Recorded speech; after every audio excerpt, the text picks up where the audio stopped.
welcome back to another week of Hit the Gap. There's a few enormous scores the last couple of weeks go up on the board. A few points put on a couple of teams. Some big scoring games.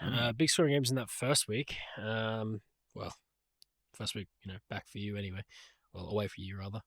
But that first week, quite a few, and then this week I believe there was not as many. This week was definitely a bit more scuffed, but we'll get there.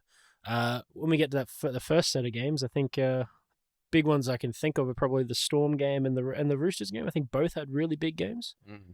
Yeah, we'll start from the top Thursday night's games. That was a game rather, or games, Anzac round being. Shocker. Yeah, there was that Titans and Warriors game. I don't know. Warriors on a bit of a slide at the moment. It's a bit tough. I mean, Titans are due a win. They've been improving. We've been talking about it. They have been improving. They've been getting closer and only just sort of narrowly missing out the last few rounds. But yeah, they got it over them by 3 points in this one. 24 Warriors to Titans 27. It's probably more, I'd say, effort. All the effort from the Titans really paid off for them in the end there. The Warriors are just, I don't know, like I said, on a bit of a slide. So. I can't remember what it was, but apparently I'm pretty sure there was a controversial thing at the end of the game as well, but which didn't get the Warriors over the line. But I think, screw it, man. Let the Titans have one. Let them have one, man. They probably, I think, from what I saw of that game anyway, deserved. They deserved to win 100%. The Warriors deserved to lose that game. Yeah. They definitely 100%. And I'm not really sure. I mean, I know that they've got a lot of forwards and a lot of centers out, and that's usually where they dominate a fair bit, I guess. But sure, you'd think that they'd have a little bit of something to have a bit of go about them. Yeah, I don't know. They've sort of been on a bit of a slide as of late. The Warriors, the form of last year, which they seem to have start the season with, just doesn't seem to be there like it had been, prior, which is a bit odd for them. But maybe they've been worked out a little bit. Yeah, potentially. And next Thursday game, which you brought up, was the Roosters against the Dragons, the Anzac classic Anzac derby they have, or Anzac match. That was a little bit of a blowout, 60 to the Roosters. Dragons 60 only points. 18. Yeah, quite wild. They, I mean, it was a bit of a contest in the beginning. It looked like the Dragons were probably going to keep it up, keep it to them, keep it with them until probably maybe toward the end of the first half there. The Roosters just started toppling them. I mean, Dragons, you look at those tries there, Jaden Sewer got his. I mean, it was pretty much all through the middle. Yeah. Like, it was all through the middle. And I think at that point, we were all sort of like, oh, geez, what are these chooks up to, Yeah. And then they sort of hit back, and they hit back real quick. Yeah. Well, I mean, the Dragons try was, first 5 minutes, Sewell went over for that one. Then they didn't see points again until DeBellin and Eisenhuth scored in the second half. Yeah, second half, yeah. Which was by then far too late. But almost everyone on the Roosters team was getting a meat pie that night or that afternoon. You could see, yeah. I think Joey had a double, didn't he? Joey and was it maybe Crichton as well? Did Crichton get in as well? Crichton got in. Angus did. Yep. But yeah, Manu got a double that weekend. You're right, definitely did. Yeah, 60 points to 18. Yeah, like I said, they sort of seemed like they were keeping it to them, sticking it to them initially. But then I think they sort of ended up wearing out. The fitness wasn't there or something. The Roosters stuck to their game plan, and that ended up toppling the Dragons, unfortunately. They just got the better of them there. And Sam Walker's been having... He had a better game than I think anyone's had all year. Yeah. In particular, that game. Had an amazing impact since he's been back anyway. I think he had that concussion a little bit ago. He's worlds above where he had been prior, sort of thing, or when they dropped him. You could potentially even argue that he's probably the most, probably the best number 7 at the moment in the game. Probably say he'd be up there. Well, with obviously the news of Kiri retiring at season's end, I think it's probably it's going to be his team moving forward, sort of thing. So it'll be the rest of the season. Kiri will be seeing his days out and letting Sam take the reins, which I think he has been. They've been sort of playing to Sam's strengths the last little while anyway, the Roosters. But yeah, it was good to see. Good to see him come back and will be in form, continuing that form. I guess on that note, I mean, it's probably a good point to bring him up. I guess with Kiri, sensational career, you know.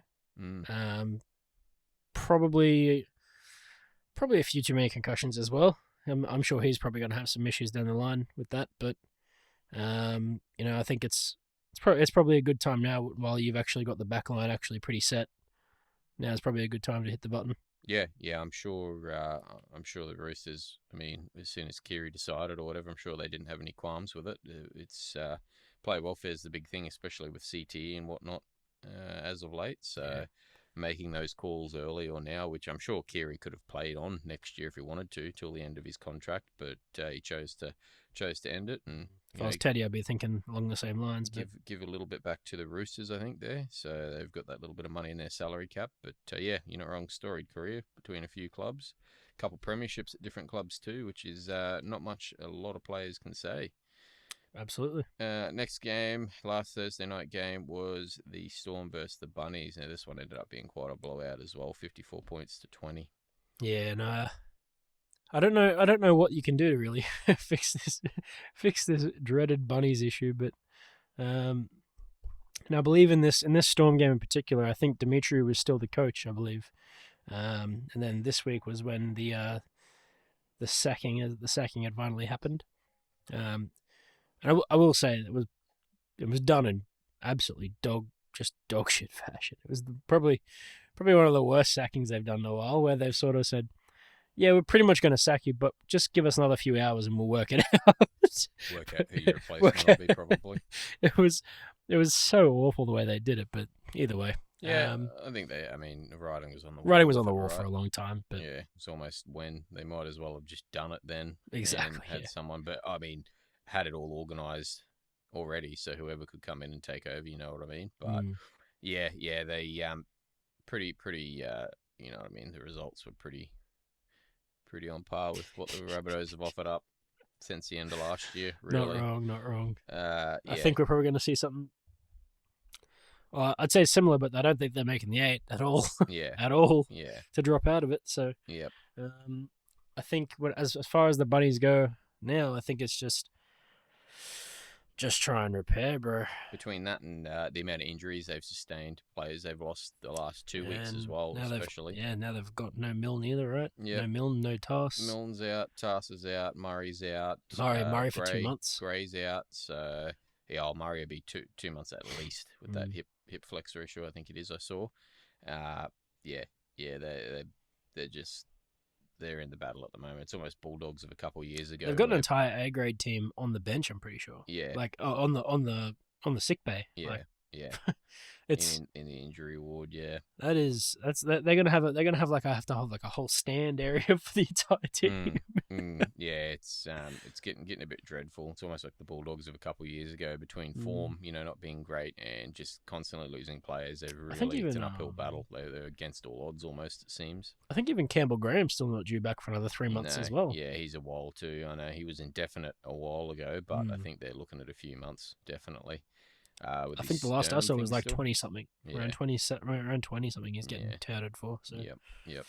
And then the Friday game, we'll have a quick look at Seagulls 32 to the Eels 18. A bit of this was pretty predicted. Yeah, a bit of revenge, I guess, or a little bit better of a result scoreline than that first meeting they had a couple of weeks ago. Picked the bones clean of a team without Moses, really, and then obviously Gutho getting hurt in the process of this game as well. So. Yeah, talking about injury and whatnot, that's another team that's sort of struggling with it at the moment.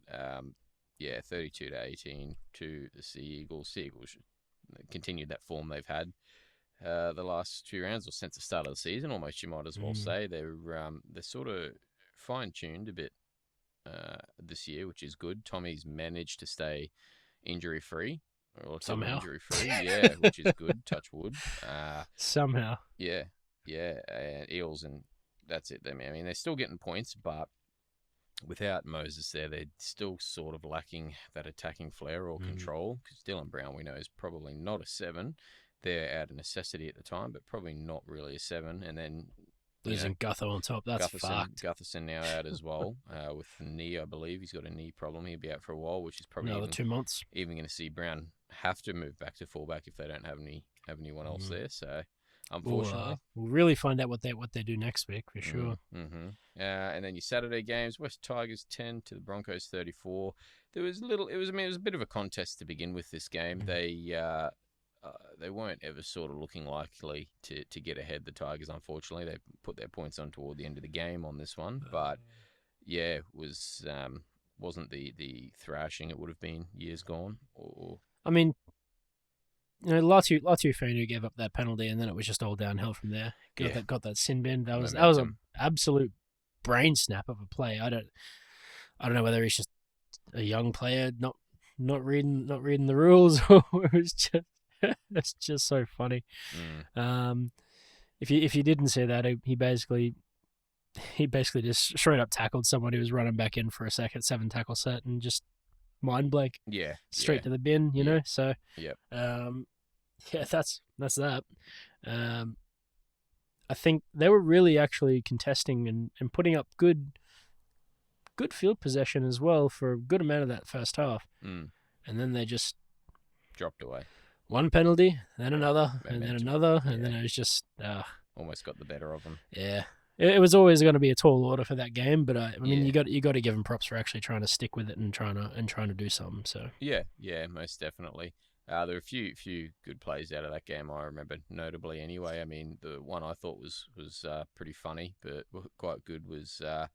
I believe Reynolds picked a intercept or something. He had a cramp going on. The old hammy was cramping up, and then he got up and hobbled over, and bang, he picked an intercept. That was hilarious. Yeah, it was quite good. Appy says try denial as well. Yep. And then the fated "we're sorry." The Annesley official party coming out and apologising for yet another 5 or 10 errors. I don't know. I don't know how many. It was a wild game after that first 20-30 minutes. Yeah, it was just another one of those. Next Saturday game was the Cowboys-Panthers game up here at Queensland Country Bank Stadium. Looking probably at second half anyway. Kick-off from the second half, it was starting to look a little bit dreadful and a bit dire, like the Panthers were going to run away with it. But I don't know what happened. The boys found something. They dug deep, found something, and just started piling points on to come back. It was almost as if that at the buzzer for halftime, I think Drinkwater might have tried to throw a cutout pass to Felt, and Alamotti in the centres there just picked it, ran away for a try. That might have sort of got the better of them, it felt like anyway. But then whatever they did, they shook it off and come back. Panthers were just, their goal line defense is insane. It's insanity. I mean, we had that many 6 agains on their goal line, basically. And they were still defending couldn't their get goal anything line. there. Why we got so many and no one was sat down, you know what I mean? It's a different story, but we're not here to talk about that.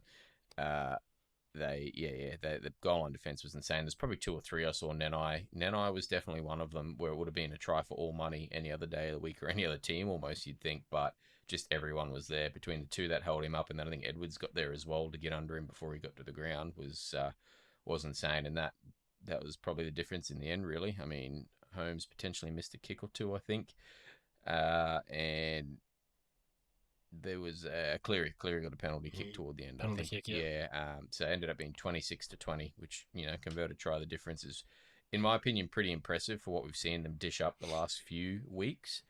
To see him put in that effort in the second half and really, really shore it up. But yeah, no trophies for second place, unfortunately. If you're there. not first. Yeah, you last. Effort.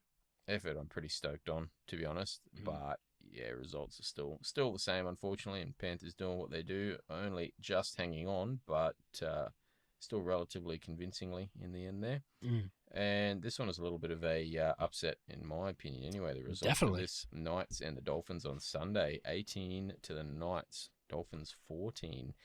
I mean, we'll get there, but it continues as well. Impressive, very impressive. They just, losing Ponga, I thought, would have really dampened their their morale, but their go forward, they just seem to sort of hang in there. I mean, Dolphins undermanned a little bit as well. I had a few players out, I should say, at the time, but yeah, they're just very impressive. I believe it's Armstrong, young David Armstrong. It might be is in the fullback for the Knights at the moment, filling in for Ponga, and he had a pretty good game, I thought. I think the one we should be really looking at is Bradman Best. Mm-hmm. My God, he's really stood up in this period. Yeah. And I mean, I know he stood up last year, at the end of last year as well, to sort of bring the boys home for some finals games back then as well. Mm-hmm. But my God, these last 2 weeks, so this week and last week's as well that we're talking about right now, he has just been an absolute machine at running. He's been a machine runner. I think he scored in both games. Yeah, the guy's just everywhere. He's just all over the place. He is making it. He's making it work. He's getting it done. Yeah, turning it up, sort of. Absolutely. Trying to be that man to fill in or do what he can to help fill in the blanks there, which is good. Gagai as well. I think Gagai's been pretty good for them. I mean, which is obviously getting on. There. Yeah, getting on a bit, but yeah, really, really having to go for him, which is good. But yeah, that would have been, I'd say, my upset of the week anyway. The Knights pulling that one off and really showing they're still hanging in with it there. Yeah, 100%. And then this one, holy moly, was another big score. The Raiders up against the Sharks. Sharks 40 to the Raiders 0. Duck egg. I mean, I know they've lost Fogarty. Fogarty's out. That was their direction. You know, he was the one steering them around the park. KO Weeks came in, and albeit without the experience or as much experience in that, I think he did okay. But to not score a single point, like, very, very shocking. I know. That being said, I mean, they put fucking 40-odd points on the Cowboys, and Cowboys only just got a try, but... Yeah, I was very upset with this game, actually. I believe it was Hazleton, Hines, Katoa, and Talakai for anytime try scorer. Oh, yep. You just missed out on Talakai. Yeah. And of course, he scores this week. Yep. Yeah, Hines, McInnes, Hines, Hazleton, Katoa, Nickera, and Ramian. Katoa going for a double there. Katoa getting a double, yeah. Mm-hmm. Much like the round before when they played the Cowboys, just almost a bit of a training run after a point there. But jeez, I tell you what though, Tom Hazleton, cold hero. He's in the Shire. He's more than just a nut trucker. Yeah, he's something else. The big man. That's a forward you want on your team any day of the week. Yep. Like far out. Yep. With that concluding for round 8, we'll have a bit of a brief review of round 9. We'll go back over round 9 now too with the Thursday night game. Once again, the Bunnies getting pretty well dominated. Yeah, talking about that, like you said, the hammer sort of fell on Dimitro after the Anzac round or that Anzac game. Hey, this actually looked good in the first 20 minutes. Yeah, as well. This actually looked pretty decent. Yeah, end to end, or I think everyone was like, competing. Oh shit, Hornby's actually onto something. And then yeah, then it just got away from him. Oh boy. The bit that sort of was a bit upsetting for me watching this anyway was the amount of forward passes this weekend just gone, almost didn't seem to exist. Every single game there was some pretty blatant and terrible. I would say passes. Every single game there was some sort of a controversial try mixed in with probably over at least anywhere between 3 and one game, which was extreme. I could probably pull up at least 7 or 8 forward passes. Yeah, just not even but looked at. Minimum 3 in each game. Yeah, not even looked at. They weren't looked at. They weren't even. They were glossed over by touchies. Yeah. Commentators are sitting there scratching their heads. Yeah. People at home is definitely sitting there yelling and screaming, going, "What's going on?" Yeah. The one that shouldn't have been a try was Schneider throwing it 2 meters forward, it hitting the ground. I mean, people were like, "Oh, it's not a knock on." Yeah, we know it's not a knock on. It's a forward pass. It's just a forward pass. 2 meters forward, bounced and it went like 3 meters forward, bro. Yeah. But I mean, oh man, you take that away from the Panthers anyway. It does. It's inconsequential, and I get that, but I think it's more so the consistencies that we all want to see, right? It was consistent. It was consistently shit. Yeah, it was bad. Yeah, they weren't going to call anyone's forward passes this weekend. This was by far one of the toughest rugby league weekends we've had so far. Yeah, I'd say every round's been not perfect, but has been very exciting to watch for the most part. this was probably the first round I was like, oh man, Yeah, bit this tough, is rough. Yeah, Dean Hawkins and Isaac Thompson scoring the lone 2 tries for the Rabbitohs there, whereas again, Panthers, it almost seemed like everyone was going over at one point. Taruva, Schneider, Garner, Lindsay Smith, Talon May, Garner again, and Tungo all got tries that night there. And yeah, again, the defensive effort insane from Panthers. Like I said at the start, it was almost end to end. It was had a little bit of origin about it, almost yeah. like the round one I game. mean, Tago as well. Tago only 2 weeks. Yep. Only 2 weeks for that tackle. Yeah. They 2 weeks? Was it? I thought it was one. No, actually, it is 1 1 week. Sorry, it is yeah. 1. Yeah, that's right. Yep. Yeah, Yeah. 1 week. Yeah, they hip drop was it? I believe It was indeed a hip drop. Resulting in Jai Gray missing weeks now. Missing his months, ankles, actually. yeah, his ankle's done. There's an odd bit of inconsistency there with that. I mean, I know he probably doesn't have any loading or no past hip drop instances, but yeah. Anyway, we say it every week. Panthers privilege. But So the thing is, he does have dangerous tackles. I thought. So you would think that would is maybe hip drop ruled differently, where it's like a separate issue. I don't know, man. I don't know, but it's. They might have a rule on hip drops next week. Who knows? Yeah, would shock me. But yeah, this is where Rabbitohs lost a lot of players. Murray pulled up injured after this one. They Jai. Yeah. They're just struggling. The Rabbitohs now. They're in the wars. It's going to be an uphill battle for a consistent amount of wins for the rest of the season from here on out. For them, unfortunately, Hawkins as well. Dean Hawkins. I mean, we'll get to the injury ward, but I'm pretty sure their injury ward is looking like 10 or 11 people now. I'm pretty sure. Yeah, Dean which Hawkins, is I think was like unreal. He went off to ward after halftime? Maybe, I don't know. Have we even ever seen have we ever seen like an instance where there's been something like that before, where there's been like a full football team worth of people injured for like in a season? Yeah, I don't know. It's like that's pretty rare, surely. Yeah, they're doing it pretty tough at the moment. I know they're also trying to like they're borrowing players, just to replace people. Yeah, yeah, big uphill battle for them from here. But yeah, Panthers another dominant win there. Friday games: Sea Eagles and Raiders. You were to, before we do go on as well, sorry, but if you were to take a pick right now, do you reckon it's Bunny Spoon? Tough call, because it's either going to be. Rabbitohs are pretty. Knights are still getting wins. That's the thing. I think now that we've seen what we've seen for the 9 weeks, I'm actually pretty confident in actually locking in Bunnies for last. Yeah, if you were going to say someone potentially at the moment, just for what they've got ahead of them as well. 100%. It is going to be tough. It's no easier the next 4 weeks, I'm pretty sure. Yeah. Yep. And then our Friday games, Raiders getting a little bit of revenge here, or making up for last week, 26-24 against the Sea Eagles. 4 Pines Park there. Sticking the boys, just they don't go away sometimes. There's days where they clock off and you don't see, like, it's an early clock off and you don't see them for the rest of the game, and it's just a miserable time. And then there's games like this where they just will not leave. They just will not fucking leave. Yeah. Oh man. Annoying fucking defending. Yeah. I think if you're a Raiders fan, this is like something that should like sort of fire you up a little bit, stir the pot. They've got this is good shit. Got a bit of resilience, or at least coming back after getting absolutely pummeled last week. This was probably one of the shock results of the round anyway, if not the one. I mean, I would have hoped, I would have liked to see them sort of fire back after last week's score, but to actually beat Manly in this one here, albeit only by 2 points, but to come away with the win in that one, I thought was rather impressive.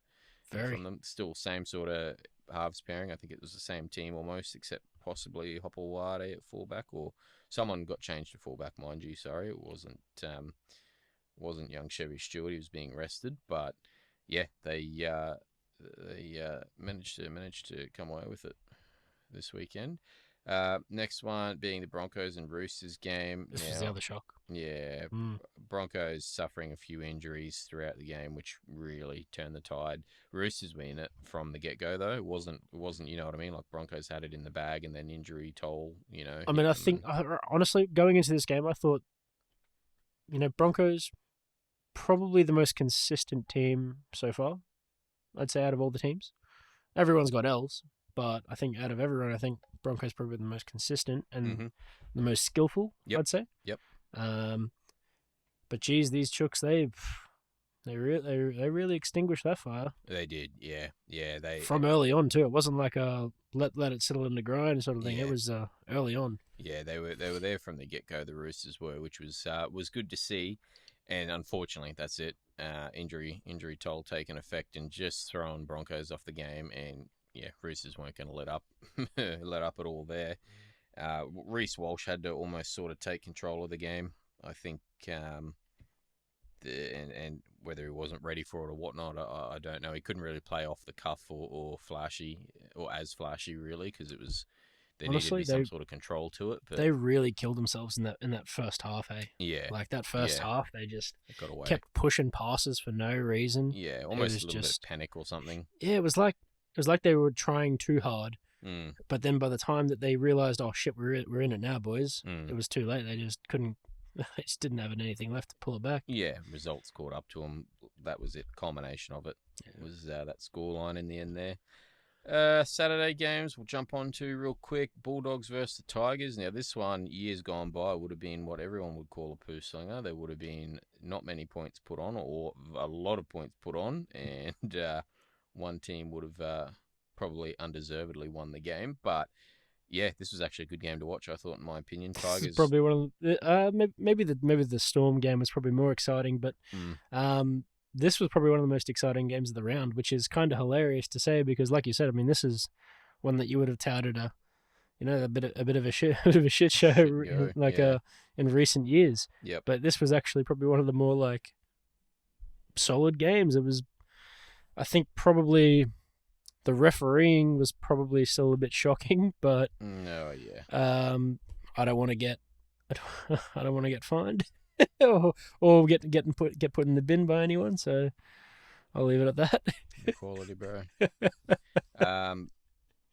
Yeah, no, the refereeing, you're right, was pretty shocking. I mean, but that was this round in a nutshell. I can't say it was just that particular game. It was just so bad. There was definitely that particular game. It was quite odd. I think, what was it? Seven challenges, captain's challenges that were correct or something. So it was pretty telling. Old Casey lost a bit of lost the plot a little bit in that one, but yeah, I mean the game outside of that was quite good to watch, I thought, man. Like you said, it was a contest. Like Tigers almost looked like they had it from the get-go. Like they were on top, and I don't know what happened there. They just sort of dropped off, whether it was some of the errors in that. I did see Bateman, he was chatting to Casey a fair bit, and I could see the frustration getting to him through the constant errors, but that's what it seemed to be. It seemed to be Tigers errors, then constant Tigers errors, and then Bulldogs just took advantage of it. I'm going to be honest, you know who's carrying the fuck out of that team? Kickout. Yep. Holy, he's such a beast. Yeah, the that whole edge for the Bulldogs they just go there and they just cause havoc every time. Doesn't matter who they're versing as well, which is kind of awesome. Yep. It'll be interesting to see who can actually get the jump and figure it out properly. We might have brought it up a week or two ago, I believe. But yeah, that edge, him, Zeri, and Crichton and Adokar, you've got that edge on that side. Critter plays further in, yeah. He's Critter's the other centre on the other side there. They like you've got that pairing when Critters was on that side with Kikau. Obviously, the old Panthers pairing and whatnot. But yeah, I think they've just tighten that side up because once Fox gets away, he's still got that speed and whatnot. But Zeri's another attacking weapon. But you have to invest so much, effort and so many bodies into keeping Kikau and Jerry down. Yeah, that's that by the time you've done that, oh shit, no one's off. Your wing is jammed in. All it takes is a little Fox offload, is gone. A little offload from Kikau, which we've seen a fair few of, result in points, or make it almost near impossible to shut down. But yeah, it's just you spend so much time investing into stopping those other two blokes, and they're so big and powerful and strong, and then all of a sudden you just open and Fox runs in. It's like, what do you do? Yep. Yeah, but definitely one of the better games, I think, of the round. You're not wrong there. Next Saturday game being the Titans-Storm one. Titans 20 to the Storm 22. They only just got away with it. This one was almost probably a bit of a hard watch if you were a Melbourne fan, really. They only... it was the defence in the end that locked it up. You know what I mean? They did the classic Melbourne thing. I mean, ironic right after a 50-point win, Foot but off the throttle, maybe. like there's just something about the Storm, and they've done it all year as well. This They do it. season, yeah, They definitely. even last year as well. You know, ever since like shades of the old big back three. You know, all that sort of stuff. You know, um, they do it all the time where they just like to do enough, and then they taper off, and Mm. players go off for rests and all that sort of shit. And man, they really just they do enough. They get like 6 maybe 12 points ahead, and then they go, okay, boys, we'll just Chill. we'll chill out, play it slow, and then Yeah. all of a sudden it's like a 4-point game or a 2-point game, and then they're like under pressure in the last 5 minutes or some shit, and it's just they do enough because they have really great defense. They're an incredible defensive team, but my god, they make it hard on themselves sometimes. Yeah, not to take anything away from the Titans, because like we said, the Titans have been due a Oh, win, and they played well. they've been improving. Mm. They've definitely been improving. Seeing Brimson go back to fullback, I mean, it's probably no question anymore whether he should be at fullback or in the spine as opposed to on the centers anymore. And I mean, anyone who knows me knows I'm a big Brimo hater. So, I mean, it's hard to refute now, which means what do you do with Campbell? But yeah, yep, yeah, it's just him having a bit of control, but having his hands on the ball a lot more and being able to sort of guide him around, help guide him at least around being a little bit. forced to anyway. Yeah, because that's part of the role. Yeah, he just electric in comparison to sitting out on the center. They've definitely shown that improvement and got on top of that's it when Melbourne sort of took the foot off, which they, like you said, they do. They took advantage of it, got right into it. It was just, I think, was there no, it was a awarded try. Sorry, there was one awarded try which was a little bit contentious there, but even take that 6 points off them, the contest from them was still 4 or 6 points. What they got, it was still rather good. I thought, man. Yeah, 100%. Impressive. If you're a Titans fan, you've got to be happy anyway because it's better than what you've been seeing for the last fucking 4 weeks. Couple, yeah, 5, or 6 even weeks. year or two, really. Just year, yeah, year. Then our last Saturday game, the Cowboys up against the Dolphins up here, 26-28. Now, a couple missed kicks, unfortunately, but yeah, same old story with the Cowboys. Every week we talk about it. They put points on, they attack, and they're all nice and flashy and whatnot, but the defense just lets them down. And it's always errors. It's not even errors in defense. It's not even like it's like a stellar try or like an outstanding, just like obnoxiously good try. It's like weak shit through the middle, or like weak shit through like a center spot, and it's just like, oh man, it's frustrating. It's frustrating to watch as a Cowboys fan because you're like, man, this is just like you watch teams like Melbourne, you watch teams like Penrith, and you're just like, how does this happen? How do we get to a point where we're like this, where we're top 2 for the attacking stats for the entire premiership, even last year when we got bounced out before the top 8, we were in the top 5, I believe. So we have this incredible attacking side with fantastic potential and potency. Yep. But with no defense, how do you actually get up there and use that attack? Yeah. You don't get the opportunity. Right. You're getting points put on you, so then you have to, in turn, put more points on. And it just so happened that in this one here, the Dolphins, the better kicking from Asako helped a lot, definitely. But and I mean, we can sit here and talk till the cows come home, no pun intended, about the whether Drinky should have laid down or should he not have. But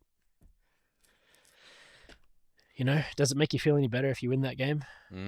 Yeah, it would be. It was still only going to be a close win, or just if anything there. And we'd still be at the same table here saying the same thing. Yep. What the fuck's wrong with our defense? Yeah. Every week, every single week. It'd be the exact same conversation whether we won or not there. Yep. So yeah, they're still they're just on that slide straight down the ladder out of the 8 now, all because of that. I mean, like we said, it was probably promising last week, promising signs against the Panthers, seeing that little bit of effort anyway, or the better effort. And it almost makes you wonder if they went into this game and they were like, oh, maybe we don't need to try as hard because they're missing so many people. Yeah, you'd hope not. But you got to remember, it's a Bennett-led team, man. You can't. Yeah. You can't test that theory all the time. Yeah, That's yeah, no, not against the Bennett-led team of anything. Is they're going to come out half time and they're gonna really pile on. yeah, you definitely hope not for sure. But yeah, it was still some good things. I mean, Clifford being the late inclusion. Sorry, I should say. Chad got dropped the day before. All the rumors were that he was getting dropped the day before. He was managing that knee problem. Now this was also probably I mean it's worth talking about, I guess, but um, this was probably the shining light of that game. Yeah, yeah, I think I'd so. say. Again, talking about the defense being so dog shit consistently, it's still a problem. But Clifford's kicking, I think, and being able to tackle, not being a defensive liability every time someone runs at him was quite positive. It was Definitely, awesome. It was fantastic. seeing kicks go up, and they actually resulted in a couple knock-ons. I think they were actual challenging kicks and solid bombs, not just straight down to the other corner of the field where Rattled poor Tessie. where the winger or fullback's sitting there waiting to catch it and return it. Every single kick or end of set anyway, it was rather refreshing, I think, and didn't really set the world on fire with anything. I mean, it's not like he scored a try or anything, but it was just a nice change to see. I just feel like if we had Chad in that game instead of Clifford, I don't think we see 26-28. Yeah, they I think we see probably somewhere in the realm of that, maybe that 16 or that 14. Yeah, the field position 20. wouldn't have been nearly the same No. at all. Kick returns from the Dolphins would have been a lot more intense as well, for sure. Just it was definitely like I'm saying, it's just something positive to look at, I think, from there. But yes, Dolphins coming away with the win, staying up there nice and high on the ladder, which is good for them. Our Sunday games, the Knights 14 against the Warriors 8. Warriors still on that slide, dropping down rather fast. Again, Knights, I wouldn't say a shock this one after what we saw, but you would have thought the Warriors would have been able to just put them away on this one. I honestly thought this was the chance the Warriors had to come back and put on a exactly. smashing and show people that they still were a real ass team. Yep. No. Just struggling, just struggling at the moment. Yeah, and again, not to take anything away from the Knights there, because the Knights did play well for what they're dealing with at the moment. They played rather well. They played exceptionally well. Yeah, and and I think this is. I mean, it's a great takeaway if you're a Knights fan. I mean, you don't need. And I mean, this is part of their problem when they had Ponga. You don't need to rely on that guy. You have an incredible team at your disposal. Yeah. You don't need to rely on Ponga. You can use him and make magic happen with him 100%. Yeah. But you don't need to rely on him, and you shouldn't do that as your game plan every week, because you can do things like this, and it's fantastic. Yep. And again, Armstrong doing well, filling in that spot. The halves. I think the halves have sort of found a little bit more footing now too, a little bit more grounding, which is positive. But again as well, Bradman best. Yeah. Yep, like you said. What a player. Yeah, filling in that spot. What a player. All effort just to help fill in the blanks there. And the last one of the round was the Sharks against the Dragons. Sharks 20 to the Dragons 10. The Dragons looked like they were in it for all money at the start of that game. And then again, like the week before, just sort of dropped off a bit. I think the intensity from the Sharks sort of got to them in the end. But scoreline a lot closer. 10 points the difference was... a lot less than what I expected. I would have thought it would have been a bigger... These poor bastards were playing in a swimming pool as well. Oh, it was. It was a horrible game. Literally water polo. Yeah. It was. I mean, you saw when you saw the field, like, because they posted pictures of the field an hour beforehand while the other game was still going, and no joke, I was like, man, this has to be like a forwards wet dream. Like, this is literally a forwards wet dream. This is finally where if you were a big man, fuck it, run up the line, slide in. Just slip and slide, bro. Yep. And that's essentially what the game was. It was literally just all the forwards going in, but it was still an entertaining game. I thought the Sharks would put on many more points than that. They definitely tapered back, and I think maybe Nico's hair got a little too wet.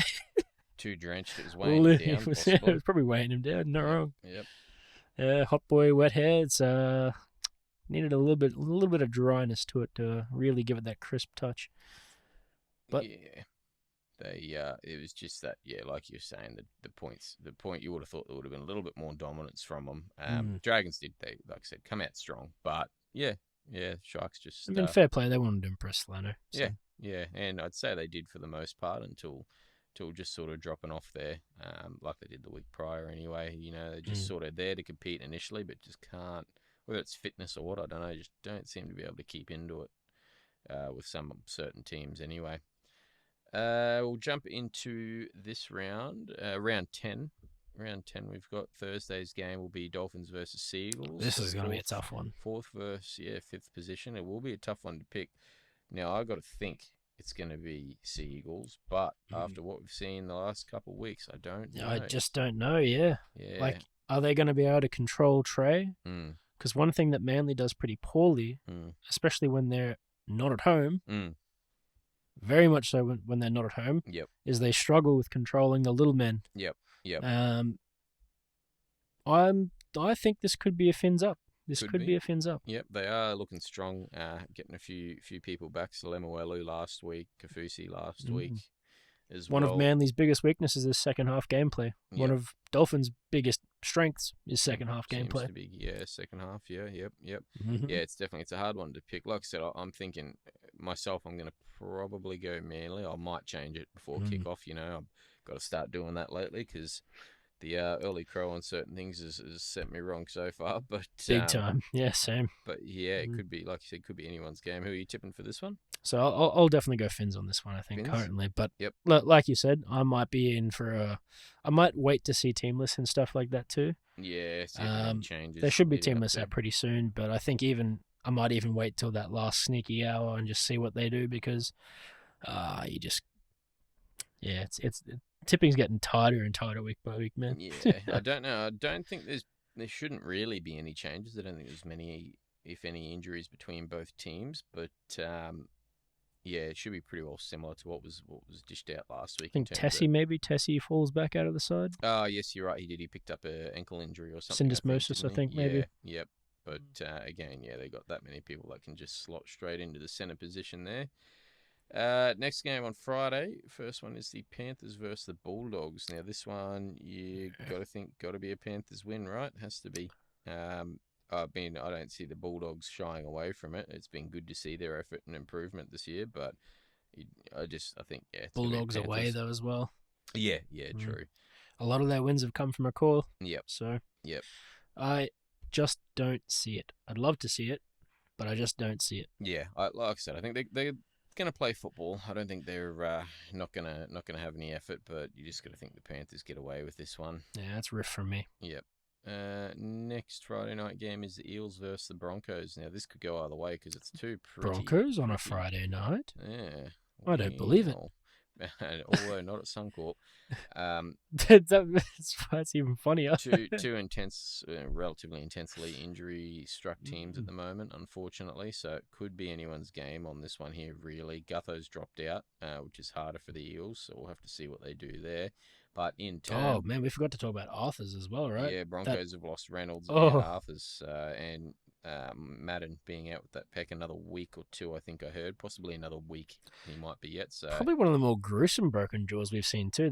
He was pissing blood. Yeah. It was probably one of the more gruesome broken jaws we've seen. Like even when Oates broke his jaw last year. Yeah. That one wasn't even really much blood or anything like that. It was just a pretty straightforward one. Yeah. Arthur's was gross. Was gross. Straight to hospital for him. Unfortunate for Arthur's. He's been pretty good as well out on the wing there. He has been. He'll be out till round 16, so that's basically, you might as well say 2 months really. He'll have on the sidelines just about. Sitting there with that one, unfortunately. And Reynolds, like we just mentioned, he won't be back. He fucked both of our multis, didn't he? He won't be, he won't be back till round 23, unfortunately, old Reynolds. So... honestly, I don't... Do you bring him back in 23 if you? If he's, I think they're probably going to give him until. If you're comfortably in the top 4, do you bring him back? He may be, you know what I mean. He may even be ready before then, but I reckon that's an estimate based on giving him a bit of extra time because he just keeps getting injured. Yeah, I think he just needs to be right, especially for the run into the finals. I think literally this year, every time he's come back, he's been injured straight away that next game. Almost something that is long term or something bad after aggravated. That is something. bad news bears, bro. Yeah, yeah. This one's a tough one for me to pick, man. I don't know because they're both pretty Mm. injury stricken. I'm probably still I'm gonna have to go Broncos I'm though. going to say Walsh stands up and he Yeah. really takes what happened this past week with Yep. a bit of slight. Yeah. I Which think he he's needs to. Yeah. yeah. I mean, but the whole way that he was just panicking and pushing passes and Mm. drop ball, drop ball, drop ball. Just Yep. I think he fixes that this week and he Yep. really punishes the Eels without their big men, Yep. without their backmen rather. Yep. Both going Broncos then for that one. That's definitely Bronx for me. Saturday's games. Besides that, I could never tip Para with good faith. Yeah, yeah, and not at the moment, especially. Jesus. West Tigers versus the Knights on this one here on Saturday. Again, this one could be anyone's game, really. This one could be tight. Knights have been showing very well.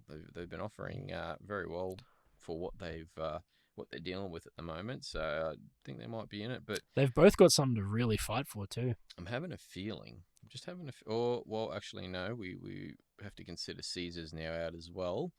He'll be sitting down for a few weeks for his hip drop. So Yeah, 4. I mean, Appy. I don't think Appy. I think Appy's still out. Appy, Caesar. Actually, is he back or no? I don't know. I'll have to check team list just to see. But if he is out, Appy, Caesar. I think they're missing someone else at the moment too. But yeah, it's going to be a tough one. I'm probably going to go Knights. I think. Oh, Galvin, right? They're missing Galvin. What Uh, did he do? I think he's suspended. Yeah. no, he was back. Unless he got No. suspended that game. Hmm. We'll have a quick squiz just to see. I know he did come back from his suspension. He just did. No, nothing at the moment. Oh, it must just be Tupou then. Yeah. Yeah, yep. Yeah, I think I'm gonna have to go Knights just because I think from what they've shown, they're willing or they're able to compete at the moment still with what they've got with the team. I just don't know whether Tigers are going to be able to without their 7 there. They're probably gonna have to bring Jaden Sullivan in. Look, if Appy's there, I'm going to wait for team list on this one because if Appy's there, I'm picking him because they're at Belmore. Yep. And what do we got? Appy's got a back issue, which is we're not too sure on when he's coming back. There's no set thing on it, so if he's there, I'm going to wait till that final hour. If he's there, I'm picking Tigers because at Belmore they just get such a big crowd. They get it just goes their way. You know, everything goes their way. I don't know what it is about Belmore. It's just this. It's like a ancient tech. But if there's no Appy, I'm definitely going Knights. Yeah, I think it's just from what I've seen anyway. Knights have been able to compete, so I think we'll go with Knights on this one here. Yeah. Next Saturday game, Dragons versus Rabbitohs. It's got to be a Dragons auto pick right. Look, if the Rabbitohs Bunnies are going to have one win, Mm. this is probably going to be it. Yeah, But I just do not believe it. I just can't. I want to believe it, but I can't. yeah. I just got looking at that injury list. It's that is insane. it's rather horrible to look at. Latrell should be back, so he'll slot back into fullback, but I don't think that's going to. How save wild him is at it to this see point. 11 people, man? Yeah, 11 people on an injury ward. yeah. That's so fucked up. Rather tragic being first grade players too. Yeah, I think it's probably just got to be Dragons. It's Dragons on easy this one. Dargans for me. Yeah, yep. And then Storm versus Sharks. This will be a close one. First place takes on second at Amy Park in Melbourne. I'm probably going to go Melbourne. I think I'll go the Storm on this one. Sharks. I mean, they very well can come away with the win here if they, Titans are able to nearly get away with it. I don't see why the Sharks can't get in front and Did they say dominate. how long Pap's out for? No, not yet. I'll have a quick squiz. It'll be long term. I'm going to say Meany will probably have to fill in for him at fullback there. Pappenhausen, we're looking at round 14, so another month. You might as well say a month at the moment. That's They got no Coates, no Pappenhausen, no. Who else are they missing? Coates may be back this round. It's worth mentioning. We'll see team list, but he may be back from his hamstring thing. But if not, yeah, they're going to have to do a little bit of a shuffle, definitely. I would say Meany will go back to fullback because he's filled in pretty well there in times gone past. Yeah, for sure. Yeah, I'm going to tip Melbourne on Is this Hughes one. in? Hughes is in? Yep. Yeah.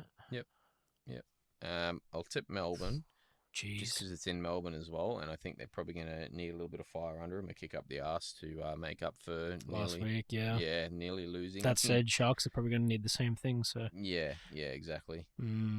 I'm actually going to go up Cronulla here. I think I'm going to up Cronulla here, and the only reason being, I just think that given the circumstances with players out, all that sort of stuff, I think the Sharks handle that sort of thing a little bit better. Yep. And I think you get rid of the fucking wet weather, Mm-hmm. and I think Sharks probably trump. Yep, and take advantage of the missing I players. do, yeah. I just the thing is, Storm for me just seem to get very frustrated. When things don't go their way, and I mean, you saw it in that Titans game. Titans nearly came away with a win because of it. Yeah. So, yep. I just have this feeling that Sharks are going to do it. Yep. And I think they really want to hold number one still. Yeah, that's it. Staying in first. To the Sunday games, we've got Roosters against the Warriors, and I think again that's going to be an auto pick for me on Roosters based on what we've seen the last few weeks. Yeah, Warriors just on a bit of a slide at the moment. I think you're a fucking nutter if you pick Warriors. Yeah. Johnson, I don't know whether I know he's supposedly got an Achilles thing they're managing, or he's struggling with a bit of an Achilles thing at the moment, but.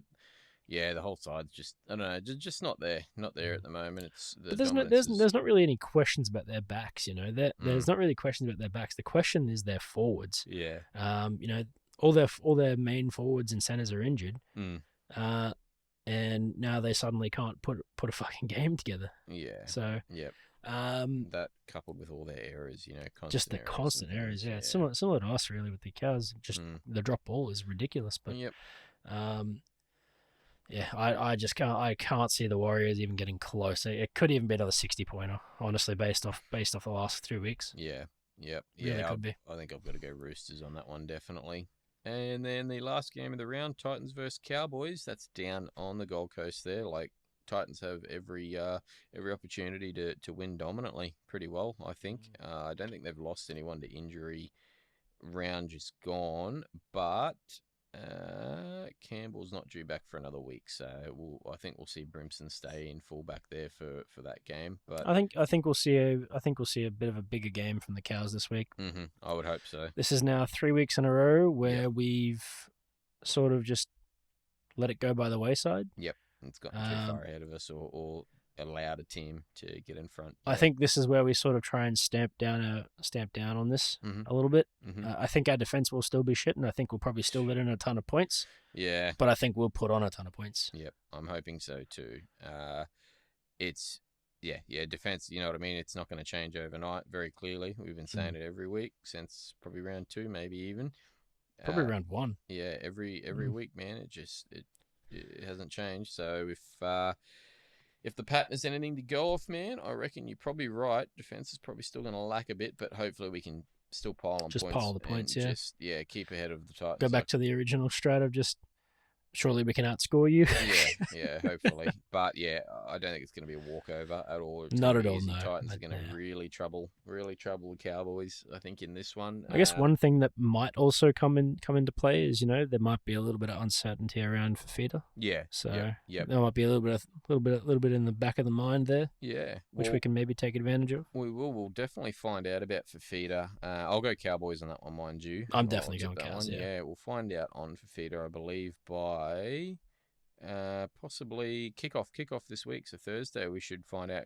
His contract is a potential player option for the next 2 years at the Titans, but he needs to confirm whether he will, or if not, he'll become a free agent, which means the Titans are free to offer him less money if they want to, rather than let him continue his contract he's on. Where do you think he goes? Panthers supposedly are making a play for him, or has had a meeting with Ivan and the Panthers just recently to talk, which I mean, as have the Roosters. I'm sure anyone would have a meeting and even at least just discuss options. And both as far as I'm aware, both Penrith and Roosters have offered up over 850,000. Yeah. So Panthers reportedly anyway 850K a season for however many years. I'm not too sure. And then as we know, Chooks have about 4 mil to play with, so they can actually start buying some bigger people as well. Yeah, and then Roosters have made a play as well, or showed their interest. Whether Fafita's interested in going there, I'm not too sure. And again, he could also even just be testing, you know, a little bit of value on the market and whatnot. And he may even stay with the Titans. But yeah, I will say, fuck, he'd look good in a Chooks outfit right now. Yeah, if he's wanting to be in contention for a premiership in the next couple of years, anyway. I think he could be very, very hard to contain at the Chooks. Yeah, Yeah, You know, he has a bit of a harder time at the Titans because of the rest of the people around him. If I'm just being honest, you know. yeah, yeah, But I think you go to the Chooks, could be a little bit more interesting. yeah. I think it's going to be hard for him. I mean, like Tino, he's either going to have to be one of them players that helps build the Titans over the next few years. He's sort of there and lays Or he just the dips out. platform. But yeah, if he wants a premiership, if that's his main goal, then I don't think he's going to see that in the next few years at the Titans anyway. Unfortunately, No. so you very well may see him make the move. I think he's got a higher chance of retiring. Yeah, Cowboys have also picked up a few players. I mean, I know we got Harrison Graham, but we'll just have a quick squiz. Braden here. Burns. Braden Burns was the other one. You are correct. Braden Burns we picked up. Well, that's probably just a little bit of depth. Bit of a depth signing. Carl Alton as well, confirmed. Yeah, Carl. But yeah, it's a bit of a depth signing, I'd say, for us more than anything. I think, man, just with our injuries, a few injuries we've had, I don't think he's really probably going to see a run on spot unless it's out of necessity, unfortunately. Not too many other movements, so I don't think just as of yet, anyway. I mean, if I'm completely honest, I mean, I was having this conversation with a mate when the news dropped, and pretty much both of us were sort of like, "The fuck's Luck doing?" Yeah. Yeah, exactly. It was probably, you'd think it would it's just a signing that makes no sense, man. Possibly cheap pickup, like I said, depth. That's the only thing that would make sense, but they haven't publicized what they're paying. So. Yeah. I don't know. Yeah, exactly. Odd one. Definitely odd, but we'll take it. Yeah. I guess, as long as it was cheap. Yeah, better than not having anyone there or having a forward go push out into the centres. Not that McIntyre's been doing too bad. He's been doing all right when he's had to fill in there last minute the last few weeks, which is I've kind of loved McIntyre's inclusion. It's been rather impressive for someone last minute having to slot over there.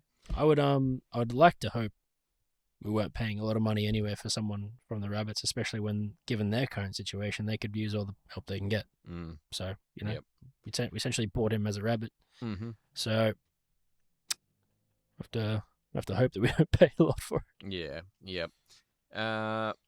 We'll have a quick squiz at the fantasy player of the round or pickup of the round anyway. Now, I have been picking relatively cheaper fellas the last few weeks, or more affordable ones, mid-price to lower price ones.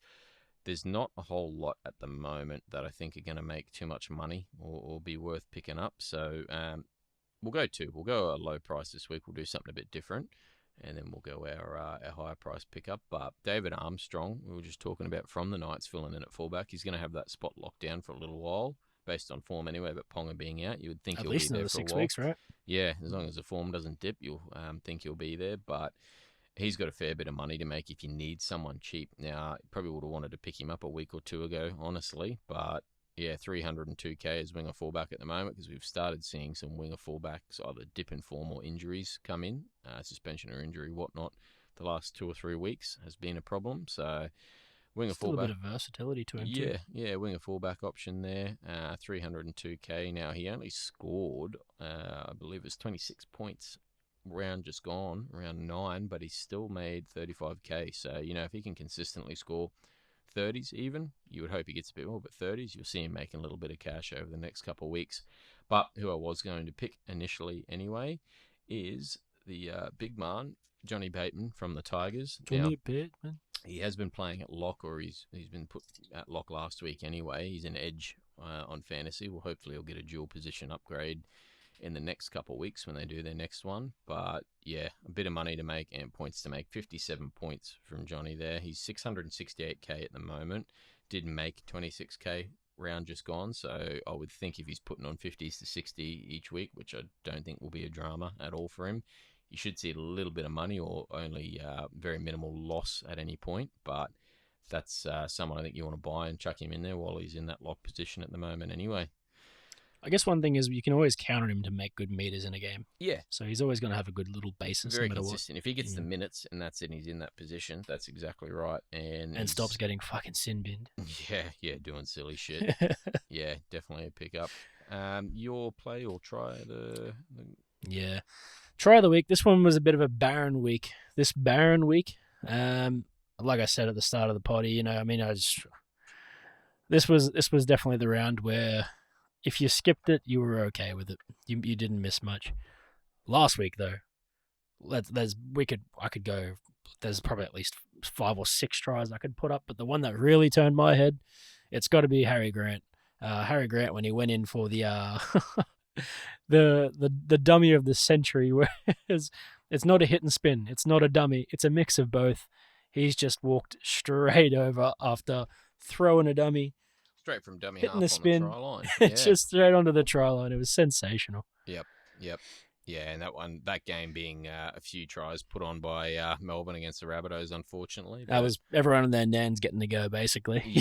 Yeah, nice little juke from Harry there. Like you said, not even really a hit and spin. It was just a bit of a dance move almost. You couldn't call it a dummy. You couldn't call it a hit and spin. It's just a little piece of play that is just beautiful.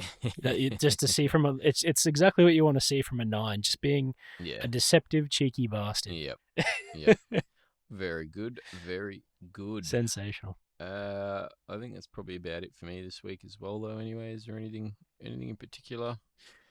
Nothing too much, I don't think, in the way of news around the league just at the moment. Anyway, we'll hear about Fafita and whatnot in a couple. It's of pretty days, much just Fafita. Hey, we'll just wait and see what he does. Geez, if he goes to Penrith, all the chooks far out, that's going to be hard to deal with. Yeah. It's going to suck for the Titans more than anything, but yeah, that's just a wait and see game for that one, and everything else should be pretty peachy. Yep. As we say every week, give us a follow on social media. You can follow us, Purge Media, on YouTube, or Hit the Gap Podcast on Instagram. Swing us a message, drop any comments if there's anything in particular you want to hear about or want to know about, want to hear us talk about rather, and we will get that in there for you. But from us here for this week, done and dusted. We'll see you